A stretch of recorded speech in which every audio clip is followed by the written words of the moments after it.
Hello everyone and welcome back to the Triangle Nursery channel. I'm Debbie and today we're going to be celebrating the beautiful colours of autumn with a warm and textural wreath design using preserved moss and painted oak leaves. Now this project is perfect for the autumn season right through to Halloween and is ideal for decorating your front door, a seasonal shop display or even gifting to a loved one. We'll be working with a natural preserved moss base and layering in beautifully painted oak leaves in rich autumnal tones. So we've got golden yellow, burnt orange and this gorgeous deep aubergine. Now these colours echo the turning trees and bring that soft, moody autumn atmosphere into your home or studio. So let's walk through the tools for today's design. So we've already discussed the moss base. I'm just using some green twine. I've got scissors but also secateurs as well. Some of the branches are quite solid and quite firm and thick, so using secateurs just takes a little bit of pressure off your hands, makes it easier to cut with. So to start with, take my twine, securely tie it to the moss frame. Now I'm going to leave a long end from the twine because when we're finished we can use that to create a hanging handle with. So I'm going to start with the yellow leaves, bind them nice and tightly onto the wreath. Now you can do this in one of two ways. You can bind individually, or if you find it easier, you can actually create a group of all of the colours together and then place that on the wreath and bind those in. There's no hard or fast reason why you should employ either method, it's just whatever works best for you really. Now do bear in mind that the wreath has an inner ring and an outer ring, and make sure you want a three-dimensional design, so make sure that you actually cover that inner ring as well. So I've cherry picked some of the smaller leaves for that.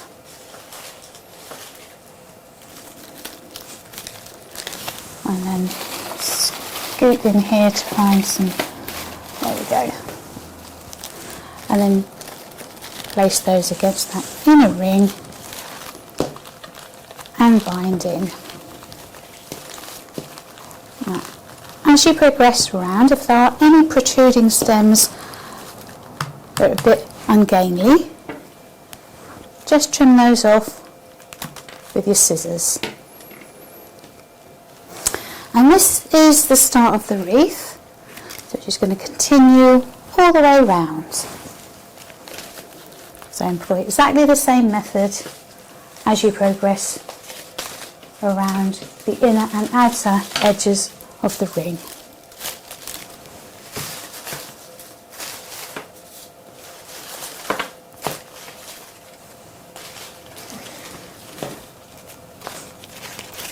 So different methods of attaching the foliage onto the ring. You could use real wire, natural twine as I'm using here, but you could use the natural colour rather than the green, depending on the medium of foliage that you're using. And you could expand the wreath, you can go as wild and as vibrant as you like, you don't have to keep quite so much within the confines of the ring as I have done. And as far as your base is concerned, there are lots of different bases you could use. You could use a straw base, a wire frame, you could, if you wanted to, use foam, and also a twig base would work really well.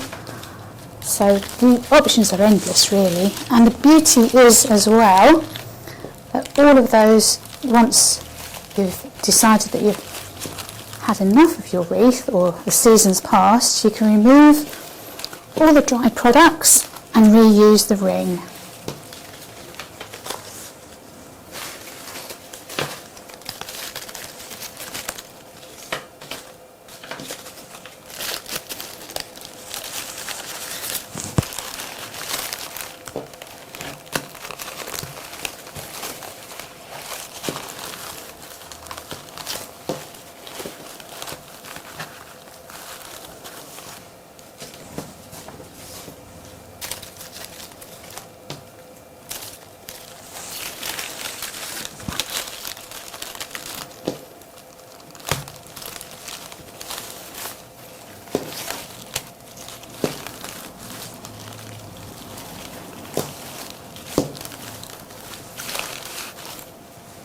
I'm just going to cut some more pieces of foliage.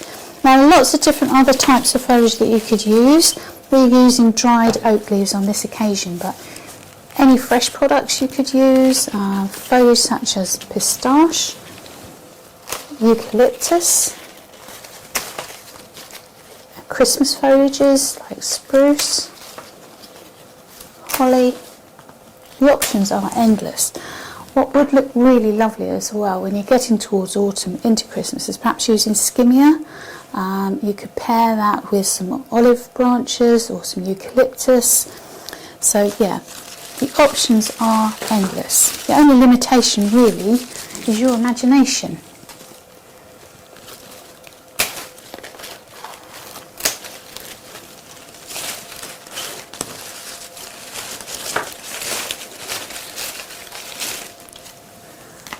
Cut a few more pieces just to bridge the gap.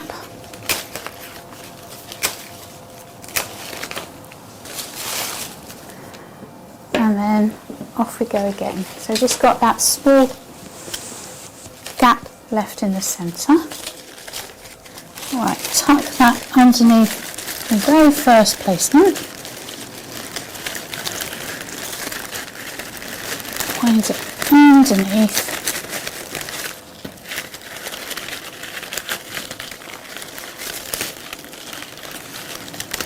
And then tease that twine all the way through the foliage and plant materials, and so you can pull it nice and tight so that it's in position. I'm turning it back here so I can get more grasp on it. And then one last bind to ensure everything's nicely held in position. And I'm going to turn the ring over.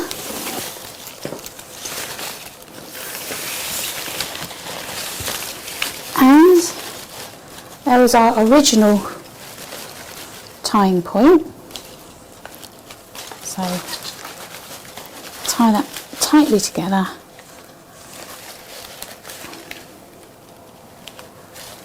And then I'm going to create a hanger.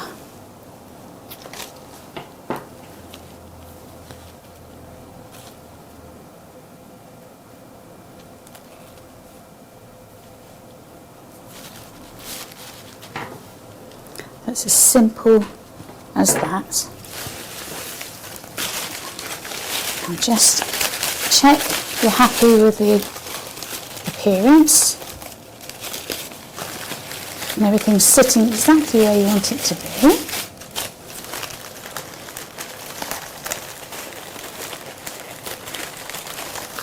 Now, if you find that you have a gap,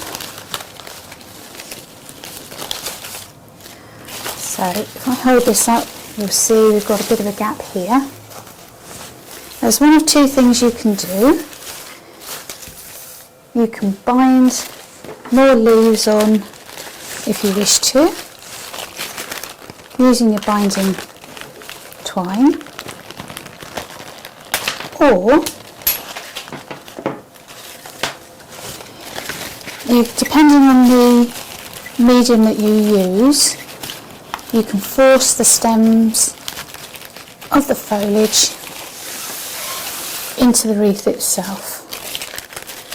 Now, a nice sharp angle.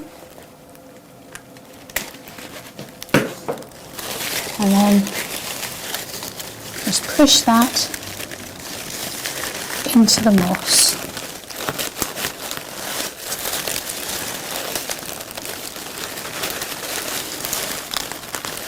That slides in